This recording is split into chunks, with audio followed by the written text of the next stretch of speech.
네, 화제 이슈를 콕 집어 파헤쳐봅니다. 아침의 픽 시간입니다.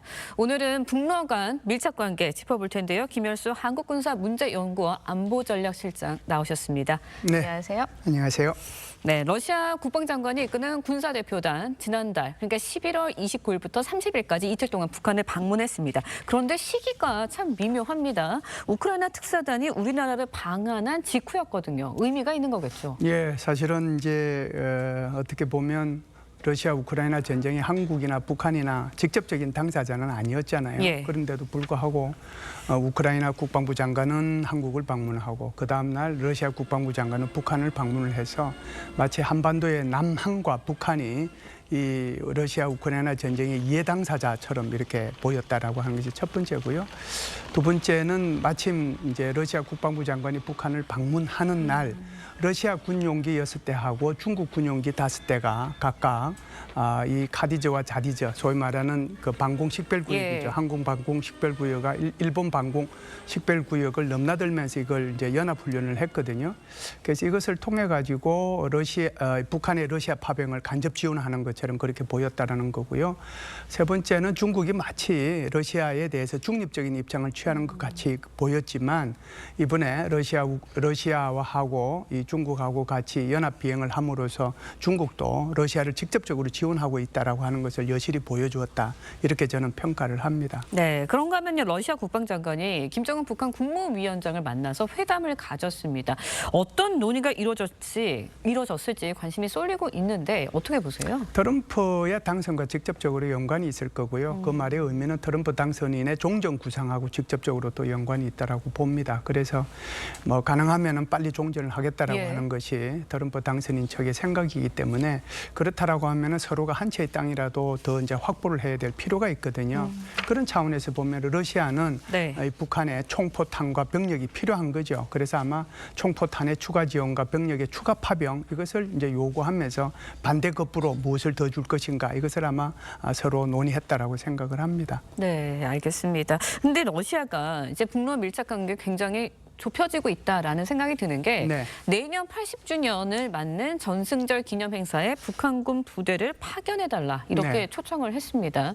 그렇다 보니까 북러의 밀착 행보가 굉장히 좁혀지고 있고 북러가 그렇다 보면 연합 군사훈련까지도 하는 거 아니냐 이런 이야기도 있는데 어떻게 보세요? 네, 연합 군사훈련이야 뭐 당연히 할 수 있다라고 생각을 하고요. 그보다도 이제 더 중요한 것은 내년도가 러시아의 전성기념일 80주년인데 이걸 뭐 이제 모스크바의 붉은 광장에서 하잖아요. 뭐 서유럽은 5월 8일 날 하지만 이게 이제 시간차 때문에 러시아에서는 항상 5월 9일 날 하거든요.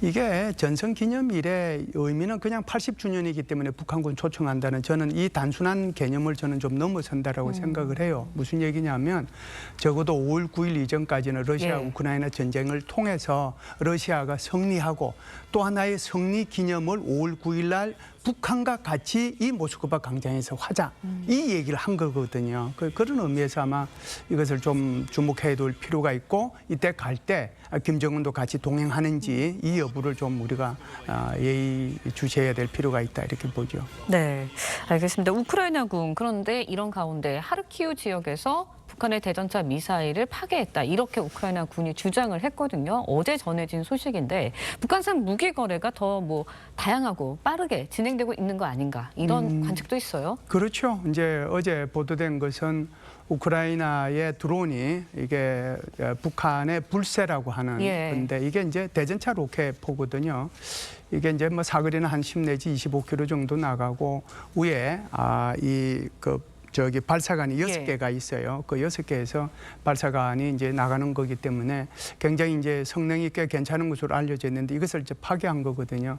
우리가 알고 있는 것만 하더라도 우크라이나가 발표한 것을 보면 KN-23, KN-24라고 하는 소위 말하는 북한판 에이테킴즈나 북한판 이스칸데르가 발견이 됐고요. 그리고 지금 불새라고 하는 대전차도 됐고 그리고 이제 수많은 이제 총포탄이 갔고 불과 이제 2, 3주 전에는 170mm 장사정포하고 240mm 방사 대사포까지 이제 넘어갔거든요. 북한이 생산하고 있는 다양한 종류의 이런 무기들이 러시아로 넘어갔고 이것을 이제 뭐 컨테이너로 따지면 13,000개를 넘어서 2만 개 그리고 이걸 포탄으로 따지면 한 930만 발 정도가 넘어갔다라고 이렇게 보니까 굉장히 이제 북한과 러시아의 군사적 밀착이 아주 심화되고 있다 이렇게 볼 수가 있죠. 네, 이런 가운데 북미 관계도 좀 짚어보도록 네, 하겠습니다. 네. 러북 밀착 관계 뭐 보여지고 있는 가운데 트럼프 대통령 당선인 김 위원장 측과 직접 대화를 추진하겠다 이런 방안을 논의하고 있다 이런 소식들이 계속해서 들려오고 있거든요. 어떻게 보세요? 어떻게 전개해 나갈 거라고 생각하세요? 네. 직접 대화를 이제 요구하니까 거기에는 이제 북미 정상회담을 얘기하는 거잖아요. 그러니까 한국은 빠지는 거거든요.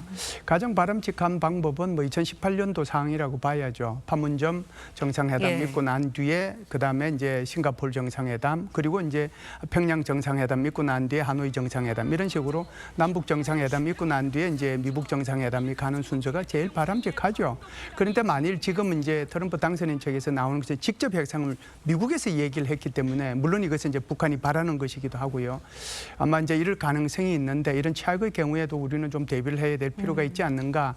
그래서 미국 정상회담이 있게 되면 이것은 비핵화 회담이라기보다는 오히려 핵군축 회담이 될 가능성이 있거든요. 그렇게 되면 이것이 우리 한국 안보에 미치는 악영향이 굉장히 많기 때문에 어떻게 이것을 최소한으로 줄이고 우리의 국가 안보 이익이 손상이 되지 않는 방향으로 미국 정상회담이 이루어질 수 있을까. 여기에 대한 엄청난 고민이 필요하다고 생각을 합니다. 네, 알겠습니다. 지금까지 김일성 한국군사문제연구원 안보전략실장과 함께 이야기 나눠봤습니다. 오늘 말씀 여기까지 듣겠습니다. 고맙습니다. 감사합니다.